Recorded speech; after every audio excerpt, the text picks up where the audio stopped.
2021 год в Хангаласском Улусе объявлен годом развития семейной экономики.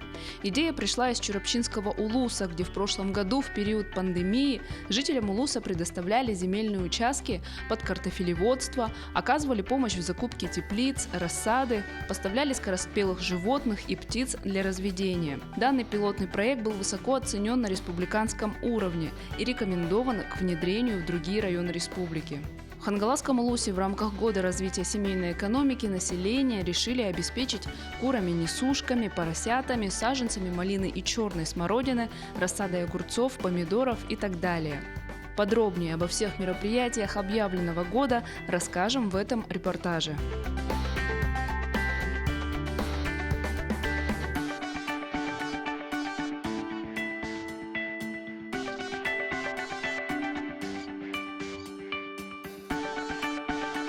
Первостепенная задача года развития семейной экономики в Хангаласском Улусе – стимулирование жителей района на ведение личного подсобного хозяйства. Первые мероприятия в рамках объявленного года стартовали в марте.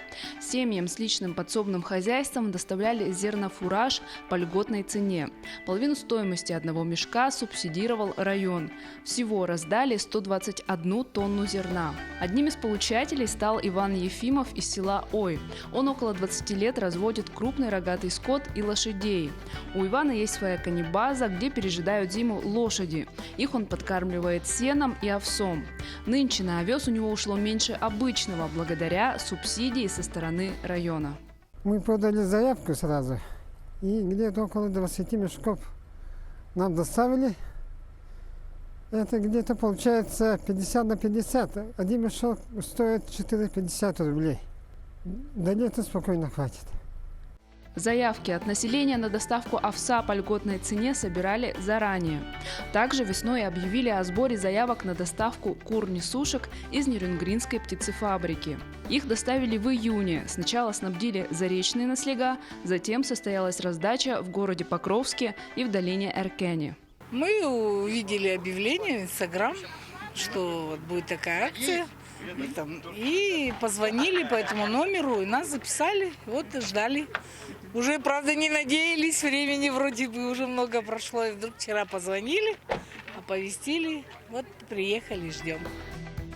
Жителю города Покровска Игорю Федорову рассказали о сборе заявок на доставку кур работники департамента сельского хозяйства. Куры хорошие и думаю, будут нести. И надо сказать большое спасибо организаторам, кто это все организовал, управление сельского хозяйства. Скажите, а по какой цене вы взяли?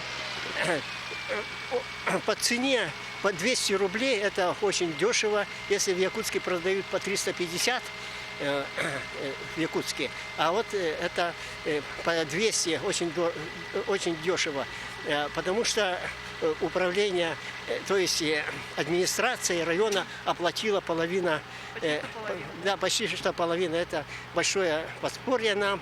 Осталось снабдить курами-несушками еще южные наслега. К слову, объявления о сборе заявок на доставку зернофуража, кур и так далее пускали по социальным сетям. Также в распространении информации помощь оказывали работники наслежных администраций. Первым объявлением мы подали в газету «Хангалас». Вторым этапом мы подали объявление в инстаграм-странице Хангаласского района, новости Хангаласский Улус. Плюс мы видели, что наши читатели, они как раз-таки репосты делали в другие инстаграм-страницы муниципальных образований. Поэтому мы считаем, что Информационный охват был полным, а заявки мы аккумулировали внутри муниципальных образований, то есть это сельские, поселковые, городские муниципальные образования внутри своих администраций формировали заявки, и в рамках этих заявок мы привозили и реализовывали. Помимо кур, жителям Улуса доставляли также поросят из Хатасского свинокомплекса. К сожалению, субсидировать половину стоимости поросят не получилось. Была организована лишь бесплатная доставка поросят до их новых хозяев. Чита Уваровских из села Ой – опытные фермеры. Они разводят различные виды птиц, есть в их хозяйстве даже страус. Также они держат коров и несколько лет на лето берут пару-тройку поросят. В этом году они, узнав, что доставку оплачивает район, заказали продали 3 поросят. Двухмесячные, по-моему. Двухмесячные. Ну ничего, нормальное состояние, хорошее. Девочки, мальчики? Девочки, 3 девочки. Как они пережили перевозку? Сейчас как они... Перевозки пережили хорошо. Хорошо кушает, питается. Проблем не было. Вы на мясо их приобрели? На мясо.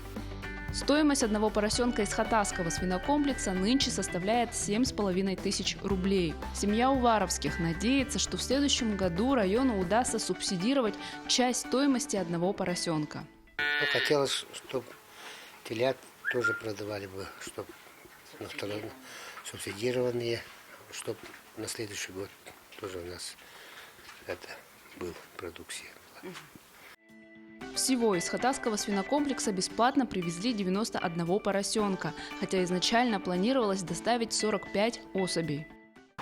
Мы никак не ожидали, что заявок на поставку свиней будет 91 штука. Да? То есть в планах мы ставили 45, условно ставили. Да? Это из приблизительного подсчета по тем заявкам, которые ранее мы формировали. А по факту получилось у нас на 200% выполнение данного мероприятия.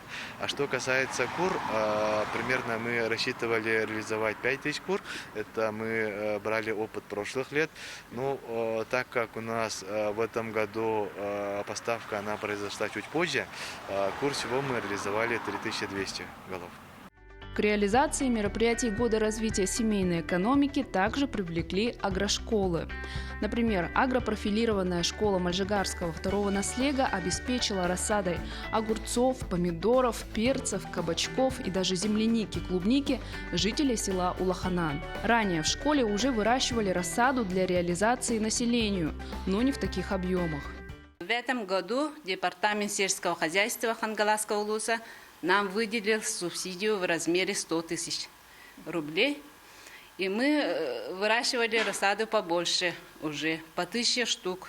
Огурцы, кабачки, немножко там арбуз, дыня, земляники, клубники, помидоры, кабачки, перец и цветочные культуры.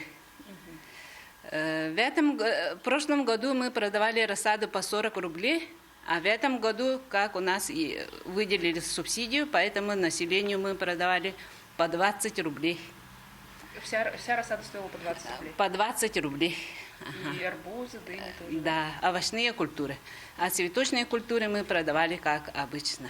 У нас еще покупают южные наслега, как титары, тумул, чкалов и вот иланка. Нынче был поставлен абсолютный рекорд по посадке рассады. В теплице даже не хватало места для их размещения. Но всю рассаду раскупили полностью, и агрошкола готова принять еще более объемный заказ на следующий год. Да, мы очень рады и хотели бы сказать, что на следующий год тоже выделили субсидию. Тогда мы бы еще увеличили и разные сорта. Более 1200 штук саженцев и черенков плодово-ягодных культур, таких как малина, черная и красная смородина, облепиха, крыжовник и ирга, также были розданы населению Улуса за полцены в рамках Года развития семейной экономики. В среднем один куст стоил 200 рублей. Наиболее востребованными оказались малина и черная смородина. В целом раздача кур, поросят, саженцев, рассады – это все в целях развития личных подсобных хозяйств по линии сельского хозяйства. Но Год развития семейной экономики охватывает не только сельскохозяйственную сферу, но и сферы занятости, самозанятости, декоративно-прикладного искусства, предпринимательства, газоснабжения и теплоснабжения. Например, в третьем квартале предстоит большая работа по подключению частного сектора к сетям центрального отопления и по газоснабжению частных домов. На эти мероприятия заложена сумма в размере 13,5 миллионов рублей. В этом году было решено включить в план мероприятий газификацию частного сектора и подключение частных людей к сетям центрального теплоснабжения, Год семейной экономики. В данный момент как раз таки идет аукционы, будут подрядные организации изыскивать, заявки будут от населения собирать. То есть на текущий момент у нас подготовительный этап. В рамках объявленного года поддержат мастеров-ремесленников. Среди них будут разыграны денежные гранты в размере 100 тысяч рублей.